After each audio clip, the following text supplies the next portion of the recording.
बिस्मिल्लाहिर्रहमानिर्रहीम। सुरवासा दास्तान चौथों। खरा विज मवात ढोल हमारी गालड़ी, मछुण रती रात का ओरण में ओणी थिए। सिक सिकाए सिख सिक न आहे सुथरी, लिक लिकोटीअ लिक त ख़बर थिए न खरन खे। ख़बर थिए खरन खे त मूंखे कंदा कोह, सूरत सुपे रिन जी ॾिठे कोन ॾोह। लोरी लॻुम लोह जहीं रत रुआड़ियो। खर जा खॾ खईं पवण कारण पिरीअ जे, तंहिंमें पाण पई ग़ीबती ग़ार थियो। अलाह खर जीअन मदी जन जे मन में, असां ऐं पिरीअनि जूं उमेदूं पसन, तंहिंखां पोइ मरन सड़ी इन्हीअ सूर में। अलाह खर जीअन जे पाड़े रहन पिरीअ जे, पुनियूं मान पसन उमेदूं सी सजणे। खर खारींदो से माठो जन पिरीअनि सी, जोश जलाया जे मारे तन मोटायो।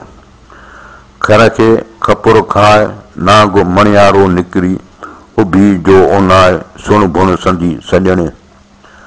खर थो खरायूं करिए हर हर हचारा, पूरे गलियूं पिरीअनि जूं चौधारी चारा। मरी मुंह कारा सड़ी इन्हीअ सूर में। सजण सयूं कन लोकां लेखे ॾिंगियूं, संदी सुपेरियन पर परोड़न ॾाखड़ो।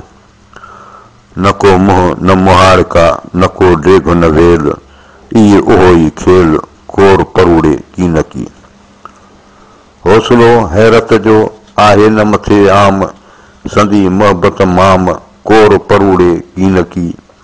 हौसलो हैरत में वञी थियो वेछूं, मोहबत जूं मेखछूं कोर परोड़े की न की। हौसलो हैरत में करे कोन दरक, जो हुस्न संदो हक़ कोर परोड़े की न की। हौसलो हैरत में वॼी लॼाणो, वेचारो काणो ॾिसी थियो ॾिसण खे। ॾिसण ॾिसी जे त हमा खे हक़ चई, शारक शक मने अंधा इन्हीअ ॻाल्हि में। ठक मरहिज ठंभिजी ठरीअ पास ठरी, ॿेलियुनि साण ॿरी मुंहुं पिटे मरेज तूं। वाई जेॾियूं आऊं का पाण वहीणी आहियां, कामूं सार लहे जा। जेॾां हलाईंदुमि सुपिरी पेर ओॾां ई पायां, कलम कातिब हथ में आऊं का लिखे मां लिखल आहियां। वाग धन हथ में केॾां करहल कायां। वाही बी ॾेरन मुल ॾाढाई या इलाही, आऊं असूं ही अवतड़ आॾा। चूणन चूणण आया पखीअड़ा पर ॾेही, सवली करीं सचाधणी अॻियां ऊंदाही। आहे अभाग उनखे जनी वाट विञाई, रे फज़ुल रब जे मूरां माड़े न काई।